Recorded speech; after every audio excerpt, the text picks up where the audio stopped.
നമ്മുടെ ഭൂമിയിലെ ഏറ്റവും ഉയരം കൂടിയ ശവപ്പറമ്പ് എവറസ്റ്റ് കൊടുമുടിയാണെന്ന് പറഞ്ഞാൽ നിങ്ങൾ വിശ്വസിക്കുമോ?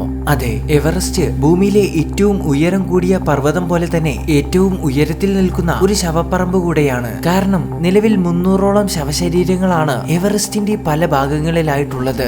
ഇതെല്ലാം എവറസ്റ്റ് കീഴടക്കാൻ പോയി പാതി വഴിയിൽ വെച്ച് മരണപ്പെട്ടവരുടെ മൃതദേഹങ്ങളാണ്. അതായത് നമുക്കറിയാം, എവറസ്റ്റ് എന്ന് പറയുന്നത് ഒരു ഹൈ ആൾട്ടിറ്റ്യൂഡ് പ്രദേശമാണ്. അതുകൊണ്ട് തന്നെ എവറസ്റ്റിന് മുകളിൽ ഓക്സിജന്റെ അളവും അന്തരീക്ഷ മർദ്ദവും വളരെ കുറവാണ്. കൂടാതെ വലിയ തണുപ്പുമാണ് ഉള്ളത്. അതുകൊണ്ട് തന്നെ എവറസ്റ്റ് കയറാൻ പോകുന്ന ഒരാള് ശാരീരിക പ്രശ്നങ്ങൾ മൂലം മരണപ്പെടാനുള്ള സാധ്യതയും വളരെ കൂടുതലാണ്. ഇനി അങ്ങനെ എവറസ്റ്റിന് മുകളിൽ വെച്ച് ഒരാൾ മരണപ്പെട്ടാൽ അയാളുടെ ബോഡി താഴേക്ക് കൊണ്ടുവരിക എന്നത് വളരെ ബുദ്ധിമുട്ടേറിയ ഒരു കാര്യമാണ്. അതുകൊണ്ട് തന്നെ അത്തരത്തിൽ മരണപ്പെട്ട ആളുകളുടെ ബോഡികൾ കൂടെയുള്ളവർ അവിടെ തന്നെ ഉപേക്ഷിക്കാറാണ് പതിവ്. എന്നാൽ ഇന്ന് എവറസ്റ്റിന് മുകളിൽ കിടക്കുന്ന പല മൃതദേഹങ്ങളും എവറസ്റ്റിന് മുകളിലേക്കുള്ള വഴിയിലെ ലാൻഡ്മാർക്കുകളാണ്. സോ ഇത്തരം ബോഡികൾ ലാൻഡ്മാർക്കായി ഉപയോഗിച്ചാണ് പലരും ഇന്ന് എവറസ്റ്റ് കൊടുമുടി കീഴടക്കുന്നത്.